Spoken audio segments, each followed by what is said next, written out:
one of the greatest groups of all time. This is what I'm about to delve into. I'm excited about this band, okay? I've been looking forward to doing this video, and these videos, plural, I will be doing about this great group and great man. The group, Beat Manifesto, the man, Jack Dangers. Because Jack Dangers is Beat Manifesto. It's him. That's his project. He's had members come and go, but I'll get into that. Beat Manifesto. I'm holding this up. This is Meat Beat's latest release, actually. This is part of like a current reissuing campaign that Play It Again Sam is doing. And Play It Again Sam was Meat Beat's label in Europe. Not here in the US, but in Europe it was Play It Again Sam. And Play It Again Sam is having their 40th anniversary, and they're re-releasing all kinds of EPs from bands that were on their labels. I'm holding this up because, I don't know, I don't mind promoting this. It's Meat Beat. And this is the latest release. It's a reissue of 5 of Jack's most classic tracks. And, you know, this is an impenetrable track listing. In fact, side A alone, here, these 3 songs, are amongst some of the greatest dance music that's ever been created by a human being.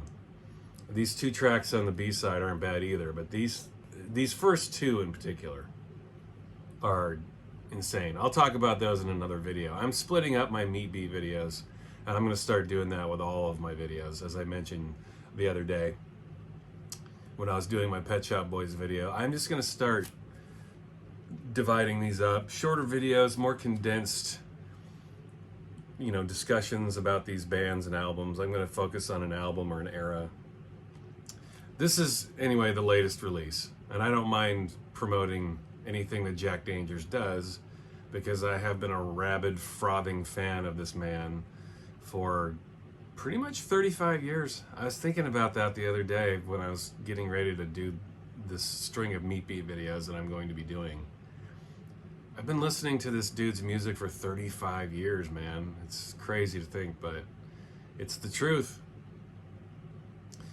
But this is a great start. If you're just getting into Meat Beat, go pick this up. It's, you know, it's available, it's in print, as opposed to the vast majority of the rest of Meat Beat's catalog, which you won't find easily, I don't think. I looked up some of Meat Beat's releases before this video, and some of these records are not easy to find anymore. But it's absolutely worth picking up. So, man, where do I start with Meat Beat? You know, it's funny, I'm not quite sure where the name Meat Beat Manifesto comes from. I think, from what I can remember, please forgive me, you know, I do these videos off the top of my head. I have no notes or anything, so this is all by memory. But I think Meat Beat Manifesto was originally intended to be a side project to Jack's first band, which is this, Perennial Divide. And this is the one and only album that Perennial Divide released. This is called Purge. I'll show you the track listing. This is Purge. This came out on Sweatbox Records, which was a European label, and in the early years of Meat Beat Manifesto, all of, you know, Perennial Divides and Meat Beat's records came out on Sweatbox. And I think Meat Beat Manifesto was originally intended to be a side project only. Like, you know, one record and out. And I don't remember where the name Meat Beat Manifesto came from. So there's a discussion we can have. Maybe somebody knows. It's probably out on the internet somewhere. I don't know off the top of my head. Here's the inner sleeve for Perennial Divide. This first release for Jack, it was Jack. And additionally, Jack's real name, I believe, is John Corrigan, I think. John Corrigan's his real name. Jack Dangers is his stage name or whatever. But Perennial Divide consisted of Jack and a dude named Johnny Stevens. And Johnny Stevens would follow him. He would come back and leave and come back and leave. I think he was with Jack for off and on over a decade. So he was part of a few albums, but I think for the most part, Jack mixed and wrote and produced all of Meat Beat's music. And then when he went on tour, he would have different people playing instruments, and he had a dancer. The dancer's name was Marcus Adams, and I'll get to that in a minute. But in terms of the music, it's pretty much all Jack. This is all Jack's music. It's called Beat Manifesto and Perennial Divide, but as far as I know, it's all Jack all the time. Anyway, here's the inner sleeve for that Perennial Divide album. This Perennial Divide album, in Jack's earliest years when he was doing this is an interesting record. I think by virtue of the label it was on, Sweatbox, I think people labeled this as industrial, and it definitely has industrial tinges and tones to it. But to me, it's kind of like a amalgam of indie rock and jazz and noise and industrial. And this cover image as well, I remember reading that, actually, wait a minute, I think it's on the inner sleeve. This picture is of a factory in Swindon where Jack Dangers is from. And I think it was like the biggest employer in Swindon, and then they closed this down and everybody was out of work, and it was a bad thing. Let's see. He's got some quotes here on this inner sleeve. Let's see. Jack says this in the inner sleeve. It's under the name John Corrigan here too, so now I can confirm his last name's Corrigan. Since the recording of this document, thousands of rail workers in Glasgow, Crewe, and Doncaster have been handed their redundancy notices. Think. Don't cower behind complacency. Captain Swing was the name given to the fictitious leader of West Country machine breakers. Think. Fight extreme with extreme. This is only the beginning. And then there's also a bunch of stuff written up here. Jack's always been a political guy. I think he put this out when he was like 20. I mean, maybe 21. He was a kid. And this is really competent, cohesive stuff. This is a cool album. You can tell that Jack's just kind of getting his footing here. He's learning how to produce, but this is a really good album. It sounds good. It's put together well. This is the first 12-inch from Perennial Divide. This is Burned Down. Also on Sweatbox. Yeah, Sweatbox. Just wanted to check that and make sure. This is the second and last single from Perennial Divide, also on Sweatbox, and this is called B-Head. And this is also noteworthy because it was produced by Andy Partridge from Ecstasy. Those Ecstasy fans out there, and Andy Partridge fans, you probably know this, but Partridge produced this. So Andy Partridge and Jack Dangers have a connection. I think the connection was that they worked at the same studios. Like Ecstasy was recording an album in the same studio that Jack was recording Perennial Divide stuff back in the early days. And they came together and produced this EP. And this is a really good EP. The better of the two, in my opinion. Jack then went on to do this. This is Space Children. Another pseudonym that he used. Came out on Sweatbox. Let's Go Disco. And this is a one-sided 12-inch. This is also on Sweatbox. And it basically just consists of one long, like 12.5-minute, noisy, industrial-influenced disco song. It's very dance-oriented, and it's, in a lot of ways, this was the prototype of Meat Beat right here. You can kind of hear Jack getting his groove for the first time. It happens here. A good record. Now, this was the first Meat Beat Manifesto release. This is Suck Hard. And for those of you who know anything about Meat Beat Manifesto, you know that, well, maybe you don't know this. I don't know. But Meat Beat is, they are now. They weren't so much back in the 90s or even in the early thousands or mid thousands. Seems to be knowledge that people have only recently realized. Jack was sort of the purveyor, the first purveyor of that oh so attractive and cute term big beat. This is where it started. And there's an argument it started with Renegade Soundwave too. And I would agree with that. I think there are two bands that spearheaded what people would later call big beat. And that's Renegade Soundwave and Beat Manifesto. Period. There's really no arguing it. This came out in 1987. All right? Go find this record, listen to it, and then realize this came out in 1987. It's pretty mind-blowing. This was way ahead of its time. Way ahead of its time. And I think this was intended to be the one-off Beat Manifesto release for Jack. I think he only wanted to do this one record and then call it a day for Beat. Here are the labels. You have I Got the Fear. And the version of I Got the Fear on here is different than any of the versions you find on Storm the Studio, by the way. And I'll get to Storm the Studio, of course. And B-sides are Kick That Man and Kneel and Buzz. 3 tracks, pretty simple, short songs, not a lot of music. I think, with all 3 songs combined, it's not even 15 minutes. But he left an impression, man. Now, I wasn't following Meat Beat yet. This came out in 87 before I knew who the hell Jack was or Meat Beat was. But I heard this a few years later, and it blew my mind. And this absolutely is a prototype for big beat music. And by the way, big beat's one of the more annoying genre tags, of course, but big beat was kind of fun for a few years. They took these blueprints that bands like Meat Beat and Renegade Soundwave did, and they turned it into a more poppy thing, like Fatboy Slim. I think Fatboy Slim is the most obvious example. He took what these guys had laid and he turned it into this pop-tastic version of it.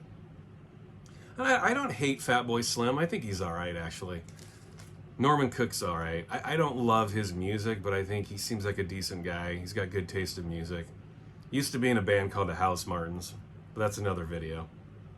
Actually, I won't be doing any Fatboy Slim videos.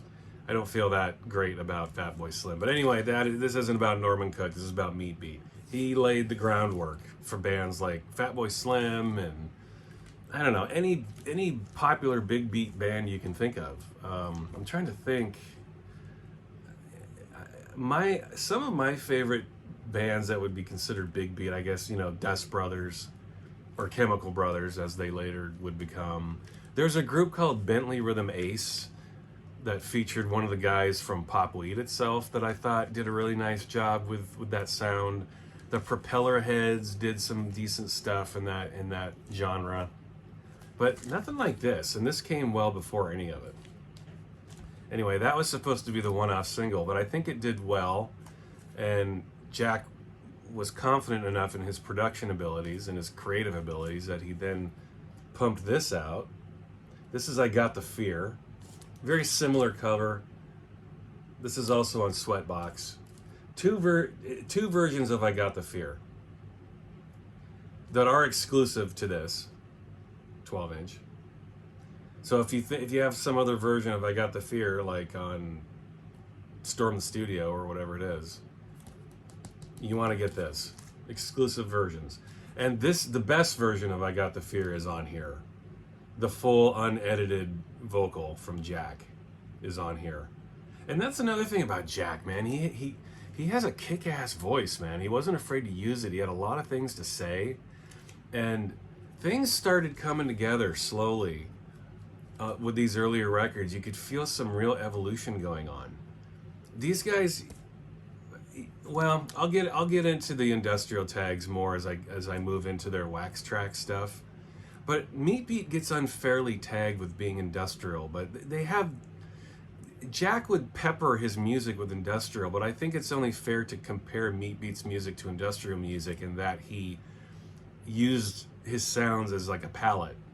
very experimental, lots of noise. But the undertones of most of Meat Beat's music lies in hip hop and disco and techno and house. I never really have thought Meat Beat is an industrial band, but I think it's okay to call Meat Beat that because he dabbles in so much sound. It's total palettes and swaths of sound you find on these records. And I think any great industrial record has that. It's experimental in nature.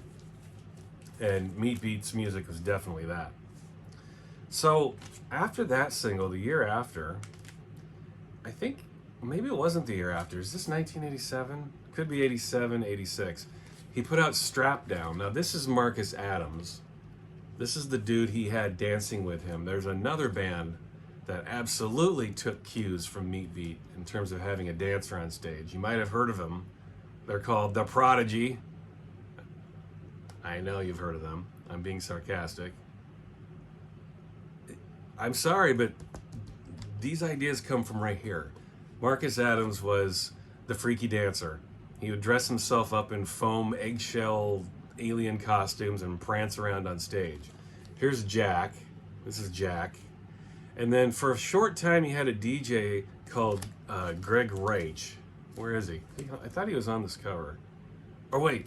That's not Jack. That's Greg Rage. Here's Jack, hiding back here in the background. Strap Down. Now, this is version 1. This is version 2. You see, this has red. This has blue lettering. Both essential purchases. The version of Strap Down you find here is more in line with what you hear on the Storm the Studio album. It does have 2 B-sides too. The one thing that's disappointing about these 12 inches is they both have the exact same B-sides, which I thought was disappointing, but whatever, it is what it is. But this version is more in line with what you find on Storm the Studio. This version is totally different. This is the Sound Defense Policy remix, and this is the version you find in the video. YouTube this video, Meat Beat Strap Down. This was my intro to this band. I saw Strap Down. I don't remember where I saw it. I think I saw it in a record store. I walked into a record store one day. I think I was 15 years old, and the Strap Down video was playing, and I just was like, what the fuck is this? This is the greatest thing I've ever seen. And it's a done story from there on out. I was a fan. I was a fan right then and there. Bought this record that very day. And yeah, I highly recommend picking up this version, the Sound Defense Policy mix of Strap Down.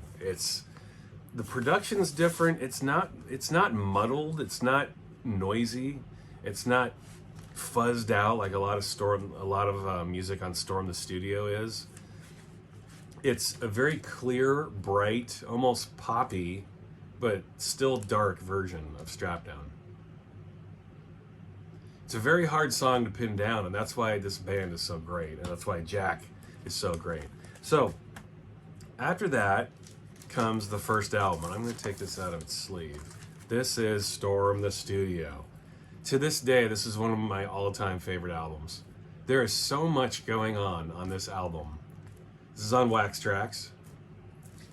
Still got the cellophane. I've had this for years.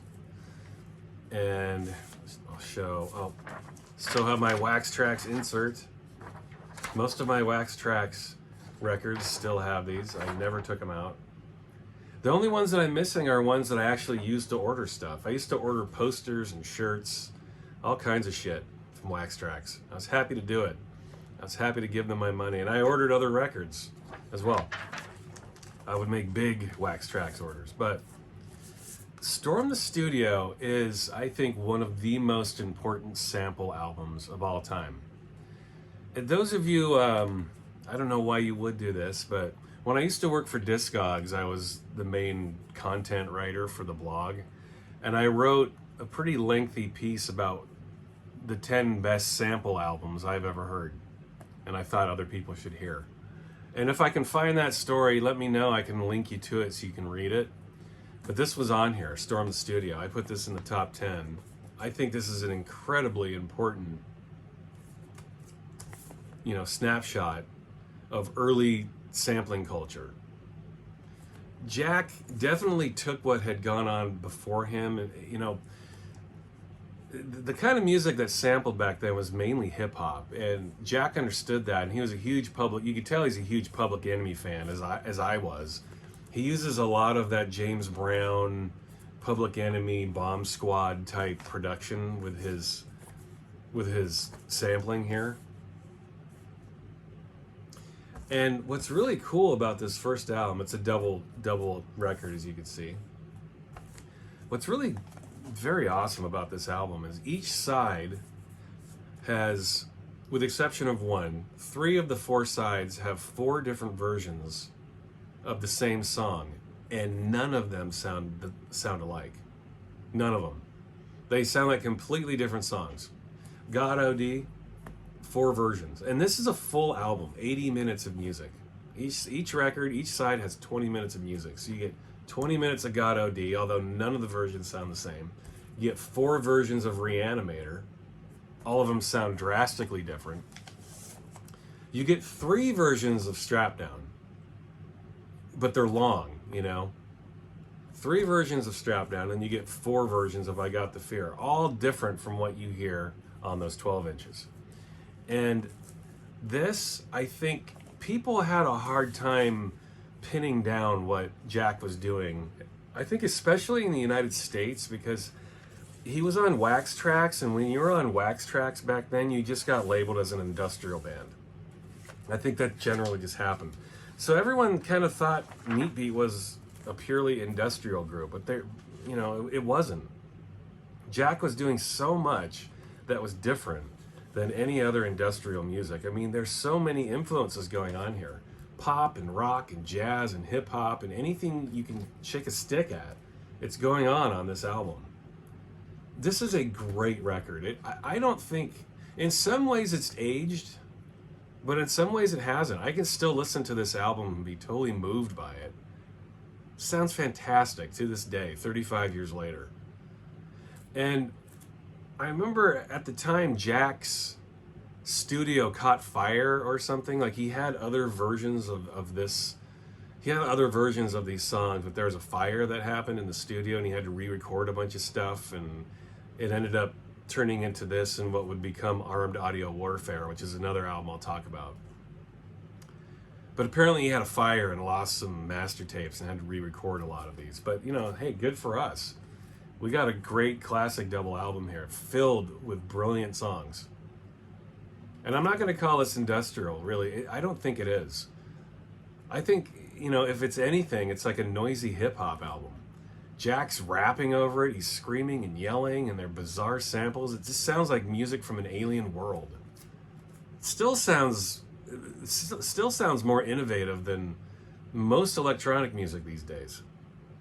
Jack was way ahead of the curve with this. So that's Storm the Studio. That is the first album. These other records I've been talking about have been singles. The first proper studio album from Meat Beat, right there. Now, I'm pretty sure he released this after the album. This is God OD. This is a track from the album. Slightly different version. The drum track on here was later sampled by Chemical Brothers on their Song to the Siren single, their first single. They sampled the drums from this. And this is Jack right here. And this is Marcus Adams there. Awesome 12-inch. This has got a different version of God OD on the A side, and then it's got a track called Mars Needs Women on the B side. Excellent stuff. The version on here is a little more bright. It's a little more slick, a little more radio friendly than any of the album versions.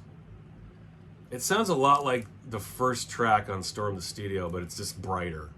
It's, it's more radio friendly. More dance club friendly, I think. This came after that. This is Dog Star Man. Now, this is a song that would later appear on a Meat Beat album a year later, and I'll get into that in a different video. Another great album that this popped up on, but this is the original version. different than what popped up on 99%, which is the second album. And then you get some of the best hidden Meat Beat songs ever. Still Falling, one of the best Meat Beat tracks. Totally indescribable. Listen to that song and try to describe it. You really can't. It's in a world all its own. Dog Star, just a different version. Deviate, that would also later pop up on 99%, but this is a different version. Jack was really good about that. If he released a song that had already been released, he made sure it sounded a lot different, and it did. He has that skill. Again, you got Jack, you got Marcus, you got Greg. And this is indicative of what Marcus Adams would dress up as in the live show. Yeah, he would dress up in these spiky eggshell foam costumes and prance around the stage. I'm sure you could find some stuff on YouTube. It's got to be out there. Again, a big Prodigy influence. I think Liam Howlett from the Prodigy, he'd be lying if he said he wasn't massively influenced by this band. Huge influence. And not just, I'll harp on this in my Meat Beat videos, but not just big beat, but drum and bass and jungle music. And I'll definitely talk about that in later videos. But Jack had a huge influence in the jungle scene. He just did. You can't deny. You cannot deny those influences. This came out and played. This came out and played again, Sam, in Europe, and then Wax Tracks here in the United States. And to end off this particular video, I'm gonna hold this up. This is a compilation. This is Armed Audio Warfare. It's got the same cover. It's kind of confusing. You know, you can see differences, but they're also very similar. This is on Wax Tracks. This was, I guess, this is what Jack had intended the first album to sound like before he had his studio burned down. That's the way I understand it. In fact, wait, here we go. I'm going to read you what this back cover says. Hang with me. It says, Beat Manifesto's debut album, Armed Audio Warfare, was scheduled for release in May 1988. The masters to that album were damaged in a fire at Meat Beat headquarters. Sorry, it's dark in here. Berwick Street, Soho. New tracks were written and recorded, then released as the double album stormed the studio in May 1989. This album is a compilation of previously unreleased and rare tracks that embody the initial furor of Meat Beat's Manifesto. Had Armed Audio Warfare been released as planned, it might have sounded like this. So there you go. And this does have different versions. Like the first track is Genocide, which is basically just a version of God O.D., a more dancey version. Repulsion, Mr. President, one of Meat Beat's great early tracks. A different version of Reanimator, a different version of I Got the Fear. Kneel and Buzz, which is on the Strap Down 12 inches. Kick That Man, Fear version, Give Your Body Its Freedom. And Give Your Body Its Freedom is a version of Strap Down. But they're all slightly different. This is a single record on Wax Tracks. I would highly recommend you pick this up. I'm not sure the availability of this. I'm noticing that a lot of that old Wax Track stuff you can't find anymore. It just is what it is. It's long out of print and you can't find it. But I'm going to end this video with this release. This was, when I think of Meat Beat, this was the first wave. This was the first batch of stuff that he did. This was the first, the first stuff that he kind of evolved his sound a lot. He moved it around. He started off with really rough, aggressive, hard sounding stuff like this stuff. This is a great 12-inch too. You got to get Dog Star Man, God O.D. This is absolutely essential. You have to have this. If you're getting into Meat Beat, you gotta have this. This is just a journey, man. And it still sounds good today. This is a must-have for the sound defense policy of Strap Down. This is worth having too. There's no Meat Beat record that's not worth having. This is worth having because it has the original unedited vocal. Jack says fuck basically on I Got the Fear, but they bleep it out on Storm the Studio. They do not bleep it out here. You get Jack's full fuck on this. Suck Hard, Where It All Began. Beat Manifesto. If you're wondering where the beginning seedlings of Big Beat and Jungle were happening, it was happening here. Not just here, but this was a huge part of it, especially Big Beat. Jungle has all kinds of hybrid influences, but Big Beat, man, it all comes back to this. And usually the artists that start a whole genre by themselves, they don't sound like that genre that stemmed from them anyway. I hate using the term big beat because that's not really what this is. Are the beats big? Sure. But that's just a part of it. This is a potent sonic stew that you will never hear the equal of. Any Meat Beat record. Any Meat Beat record. That's one great thing about Jack. He has never put out bad records. He changes his style, he changes his approaches, he changes his equipment, he changes his lyrics. Sometimes he doesn't do any lyrics. In fact, he doesn't really sing much at all anymore, but I'll get into that in later videos. But yes, I'm gonna leave it at that. God, this is going over a half an hour. This is just one era of Meat Beat, just one era. I've got so many more records to talk about from this guy, but I'm gonna leave it at that. I think this is a good start. Beat Manifesto. Look for more videos from the great Jack Dangers. Until next time.